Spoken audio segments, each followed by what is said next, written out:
Supplementary question, the Right Honourable Winston Madam Peters. Speaker, could I just ask this question? Is it important whether one actually recalls that, given that one's own party had presented the person who's being phoned in Africa with a statement of the allegations being made? So that whether Mr Glenn was referred to or not is not a matter of great moment. I already knew that that was from the newspapers. The Honourable Dr Michael Cullen. Madam Speaker, quite so. And indeed what I can say further is that if Mr Glenn's claim is correct, that he told the Prime Minister that a $100,000 donation had been paid into Mr Henry's account, the Prime Minister, I can assure the House, follows up on such specificity with very specific questions to ministers. Supplementary question, the Honourable Bill English. So is the Prime Minister now telling us that, having heard a startling piece of information from Mr Glenn, namely that a $100,000 donation had been made, our supposedly forthright and brave Prime Minister then rang Mr Peters but did not mention to him that the person who wrote out the cheque had just told her he'd written out the cheque? The Honourable Dr Michael Cullen. Madam Speaker, if the member had listened to either of the answers I gave on that matter, he would know that I was not making that claim at all. The member is always reading his prepared questions and doesn't listen to the answers. Supplementary question, the Right Honourable Winston Peters. Does the Prime Minister not think that words are important and that they need to be accurate, so that Mr Glenn's statement in 21 February's email that the money was being paid to New Zealand First was surely something that could be easily checked, as is the statement made today on 9 to noon by Mr Bill English, that I am being investigated by the SFO and the police, a demonstrable falsehood. The Honourable Dr Michael Cullen. Madam Speaker, words are important, also context. For example, when Mr Glenn claimed that the donation to the Labour Party was because he was concerned about the activities of the exclusive brethren, that clearly is demonstrably false, because the donation was made before anybody knew, other than the National Party, about the exclusive brethren's support for the National Party. Supplementary question, the Honourable Bill English. Isn't it a bit odd that, given the Prime Minister's responsibilities under the Cabinet Manual to make sure that all ministers are seen to uphold high ethical standards, that she had a conversation with Mr Peters just after she'd been told by a donor that he had written out a $100,000 cheque, and she did not ask him? And does that indicate she was more concerned about upsetting Mr Peters than she was at getting anywhere near the truth of the matter?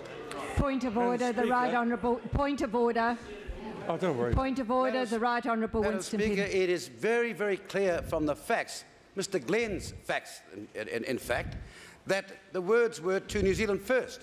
Mr English sits there, an experienced parliamentarian, he just keeps on ignoring them. I thank the member. That's a matter of debate. The Honourable Dr Michael Cullen. Speaker, the member continues not to listen to answers and then to ask completely misleading questions. The context on 21 February was in the terms of the 158,000 Auditor General's determination against New Zealand First. Mr Glenn himself said in an email on 21 February, that very day, in terms of a donation to New Zealand First.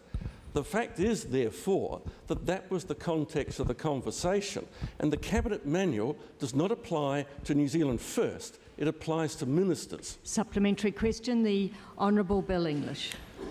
Has the Prime Minister, on what date did the Prime Minister then first tell Winston Peters that she'd been advised that Mr Glenn had told her he wrote out a $100,000 cheque? Or was she too scared of upsetting Mr Peters that she never quite got round to it? Madam Speaker, the Honourable Dr. the member Michael continues not to listen. I have no knowledge of whether Mr Glenn told the Prime Minister that any kind of cheque was $100,000. I very much doubt actually Mr Glenn.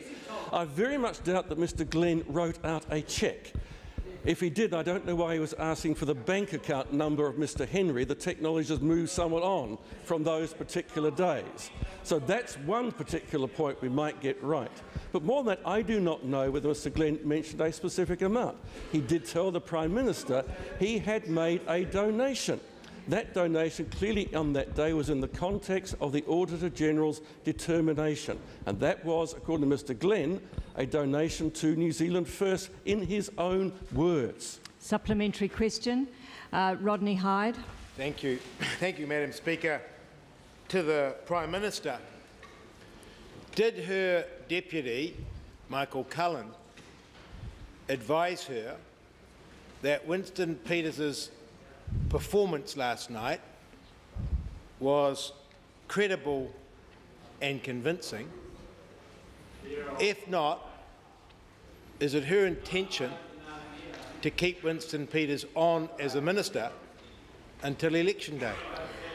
The Honourable Dr Michael Cullen. Madam Speaker, what I can tell the member is that the advice I gave the Prime Minister was indeed the same as the advice Mr Power has given the country.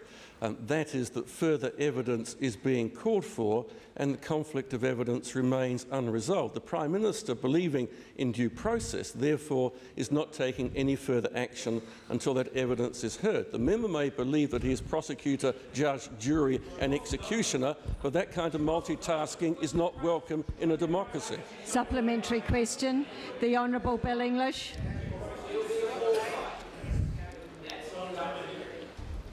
Is the Prime Minister aware that today the Reserve Bank has described the outlook for the economy in the following terms, that it includes slower trading partner growth, further house price falls, falling employment, ongoing effects of high interest rates, reduced availability of credit to household and business sector activity, and can she confirm that her government, which is mired in scandal— Point of order, the Right Honourable Winston. Madam Speaker, I don't know whether he's picked up the wrong question here, but this has got nothing to do with the primary question. I think if we allow the member to complete his question, please.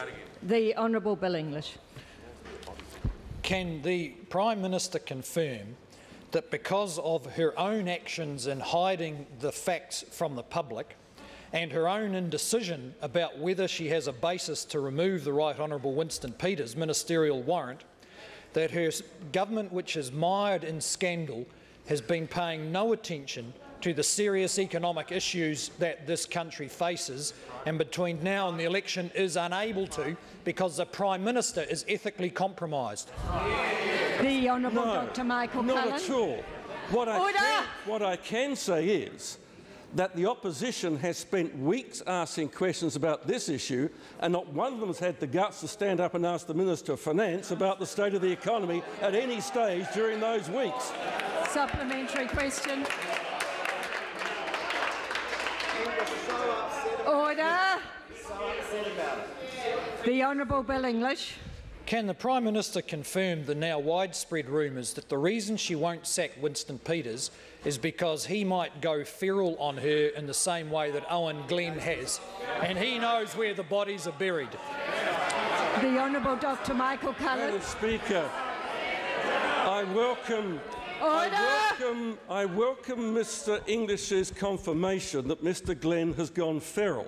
That doesn't make him a good witness. Any further supplementaries? Question number 2, Moana Mackie. Order. Point of order, the Right Honourable Winston Peters. Madam Speaker, I wish to table 2 documents. One is a statement from Donald Hamish McElwraith, who is the chairman of the New Zealand Bloodstock and who was the host to Owen Glenn at Karaka. It confirms entirely my evidence before the committee. Leave sought to table that document. Is there any objection? No objection. There is objection. Point of order, the Right Honourable Winston Peters. Madam Speaker, you said no objection and then he shouted, yes, he's too late. That's true, actually. Yep, fair enough. Thank you very much. That if we're being strictly according to the rules. Well, Madam Speaker, I want to— Order!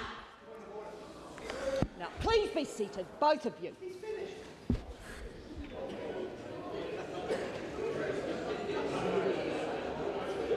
I called it, then the member said no.